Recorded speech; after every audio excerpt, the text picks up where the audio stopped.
এয়ারপোর্টের ওয়াশরুম ভীষণ ক্লিন আর ঝকঝকে তকতকে থাকে। এখানে সমস্ত লিখে রাখা থাকে কোনটা কীভাবে ইউজ হবে। এখানে বক্স আছে, বক্সটা হচ্ছে কোমোড পেপার থাকে, একটা পাশে ডাস্টবিন। এবার কোমোড ইউজ করলে হাইজিন মেনটেন করার জন্য পেপার পেতে ইউজ করা হয়। এখানে একটা হ্যাঙ্গিং আছে, ব্যাগ ট্যাগ নিয়ে কেউ ঢুকলে ওখানে হ্যাঙ্গিং করে রাখা যাবে। আর ভীষণই ক্লিন ঝকঝকে তকতকে এই ওয়াশরুম। এ থেকে বেরিয়ে গিয়ে যখন একটু ফ্রেশ হবে, হাত ধোবে, এখানে প্রথমে লিকুইড হ্যান্ড ওয়াশ বেরোবে।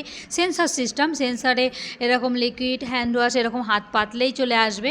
হ্যান্ড ওয়াশ একটু বেশি পড়ে গেছিলো এবং জল একটু কম টাইম দেওয়া হয়েছে। জল এবার শেষ হয়ে গেছে, এবার হাওয়া দিতে শুরু হয়ে গেছে হাত শুকোনোর জন্য। যদিও আমার এখন আর একটু জলের দরকার, তো আমি পাশেরটায় চলে গেলাম, আবার জলটা নিয়ে নিলাম।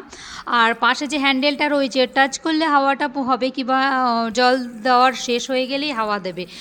এবার আমি ওটা টাচ করছি, দু হাত দিয়ে টাচ করতে হয় কিংবা এক হাত দিয়ে টাচ করার পরেই এই যে ভালো পরিমাণে হাওয়া দেয়, সুন্দর হাওয়া দিয়ে হাতটা পুরো শুকিয়ে দেবে। এবার যতক্ষণ দরকার, এবার কি বেশিক্ষণ কে হাওয়া নিয়ে হাত শুকোবে, বাড়ি ব্যাগে হ্যাঙ্কি থাকে কিংবা টিস্যু থাকে, মুছে ফেললেই ব্যাস হয়ে গেল। তো ওয়াশরুমটা ভীষণ সুন্দর থাকে, ভীষণ ক্লিন ঝকঝকে তকতকে। এটা ছিল ব্যাঙ্গালোরের। আর এখানে স্যানিটাইজারের একটা মেশিন মতন বক্স আছে, আর এইখানে স্যানিটারি প্যাডও আছে, সব রকম সুবিধা।